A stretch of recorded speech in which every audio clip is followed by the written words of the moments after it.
දිනෙන් දින සිදුවන ගෝලීය සමාජ ආර්ථික වර්ධනය තුළ එයට සමගාමීව ඉස්මතු වන අනිවාර්ය ගැටලුවක් බවට පත්ව ඇත්තේ අවිධිමත් කසල කළමනාකරණයයි.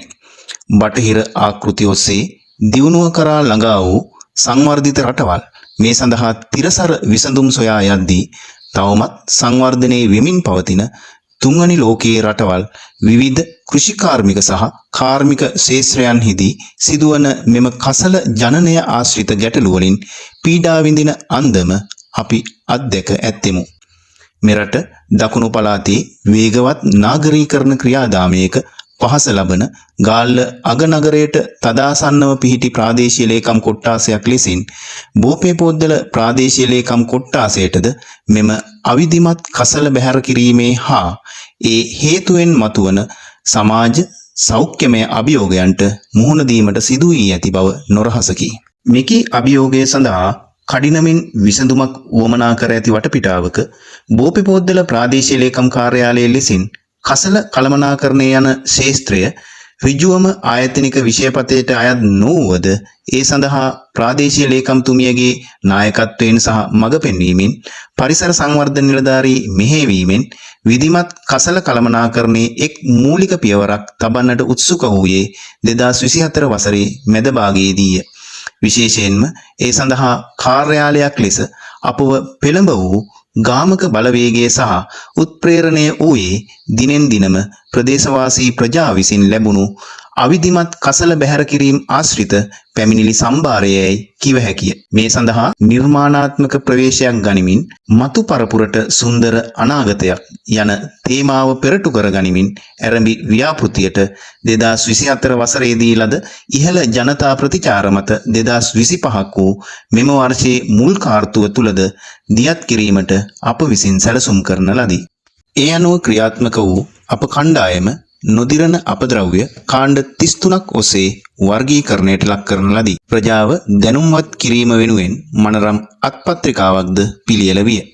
එම පණිවිඩය බෝපේපොද්දල ප්‍රාදේශීය ලේකම් කොට්ටාසයෙන් ඔබ්බටද යමින් ඊට මායිම්ම පවතින ආසන්න ප්‍රාදේශීය ලේකම් කොට්ටාසයන් වන අක්මීමන කඩවස් අතර යන කොට්ටාසයන් වෙතද සමාජ මාධ්‍ය සමූහයන් භාවිතා කරමින් පහසුවෙන් ප්‍රචාරණය කිරීමට අපට හැකි විය.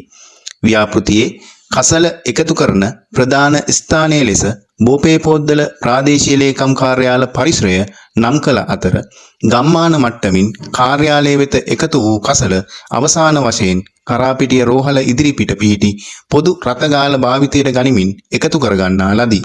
එකී එකතු කිරීමේ ස්ථාන වෙත දිනෙන් දිනම අවට ප්‍රදේශවාසීන් පමණක් නොව ඉතා දුර බැහැර ප්‍රදේශවාසීන්ද තම තමන්ගේ නිවෙස්වල ගොඩ ගැසී තමන්ටම හිසරදයක්ව පැවති සාමාන්‍ය දිනවලදී නිවෙස් වෙත පැමිණෙන කසල එකතු කරන්නන් රැගෙන යාම ප්‍රතික්ෂේප කරන නොදිරන කසල විශාල ලෙස ගෙනවිත් දෙන්නට විය. මේ සඳහා සහාය සම්බන්ධතාවයේ දැක් වූ කොට්ටාසේ ග්‍රාම සංවර්ධන සමිතිය ඇතුළු සමස්ත ප්‍රජා සංවිධාන විශේෂයෙන්ම කරාපිටිය පරිසර සමිතිය වෙත කෘතවේදී ස්තුතිය මෙහිදී පිරිනැමේ. මෙම ව්‍යාපෘතියේ ඇති සාර්ථකත්වය රාජ්‍ය ආයතනයක් ලෙස ප්‍රායෝගිකව අද්දුටු අප ප්‍රජාව වෙනුවෙන් ඉටු කරනු ලබන ප්‍රමුඛතම ප්‍රජා සත්කාරයක් ලෙස සලකමින් සය මාසිකව අඛණ්ඩව මීට වඩා පුළුල් අන්දමින් මෙම ව්‍යාපෘතිය ක්‍රියාවට නැංවීමට තිර අදිටනින් යුතුව කටයුතු කරමු. මෙහිදී අප කණ්ඩායම මුහුණ දුන් ප්‍රබලතම අභියෝගය වූයේ විධිමත් පරිදි කසල ප්‍රතිශක්තීකරණය සඳහා වගකීම බාර ගන්නා වූ ආයතනයක් සොයා ගැනීමයි. ඒ සඳහා දරන ලද ආරම්භක උත්සාහයන්හි යම් යම් අසාර්ථකත්වයන් පැවතියද අභියෝගයට අභියෝගයක් කළ අප කාර්යාලයේ ප්‍රාදේශීය ලේකම්තුමිය ඇතුළු කණ්ඩායම අවසානයේදී සාර්ථකව එම ගැටලුවට විසඳුමක් සපයා ගන්නා ලදී. කසල ප්‍රතිශක්තීකරණය සඳහා බාර ගන්නා බොහොමයක් ආයතන පහසුවෙන් දිරන කසල බාර ගැනීමට උනන්දුවක් දැක්වුවද නොදිරන වීදුරු පොලිතීන් ප්ලාස්ටික් ඉලෙක්ට්‍රොනික විද්‍යුත් අපද්‍රව්‍ය බාර ගැනීමට උනන්දුවක් නොදැක්විය. එහෙත් ඒ සඳහා උනන්දුවක් දක්වන ආයතනයක් අපගේ උත්සාහයේ ප්‍රතිඵලයක් ලෙසින් සම්බන්ධීකරණය කර ගැනීමට හැකිවීම මෙම ව්‍යාපෘතියේදී අප ලද විශාල ජයග්‍රහණයකි. ඒ සඳහා අපහට සහාය වූයේ උඩුගම ප්‍රදේශයේ කේන්ද්‍ර කර ගනිමින් ක්‍රියාත්මක වන එක්තරා ප්‍රතිචක්‍රීකරණ ආයතනයකි. එම ආයතනයේ වෙත ගිය ශේෂ්ත්‍ර පරීක්ෂාවේදී දැකගත හැකි වූයේ ඔවුන් ඊටාම විධිමත් පරිදි පරිසරයට හානිදායක නොවන ලෙස දිරණ සහ නොදිරණ කසල මැනවින් වර්ගීකරණය කර අපනයන කටයුතු සඳහාද සූදානම් කරමින් තිබෙන ආකාරයයි. විශේෂයෙන්ම රටට විදේශ විනිමය අවැසි සමයක මෙබඳු උත්සාහයක යෙදෙන කණ්ඩායමක් සමග එකතු වෙමින් මෙම ව්‍යාපෘතිය දියත් කිරීමට ලැබීම සැබවින්ම අපහට සතුට ගෙන දෙන කරුණක් විය.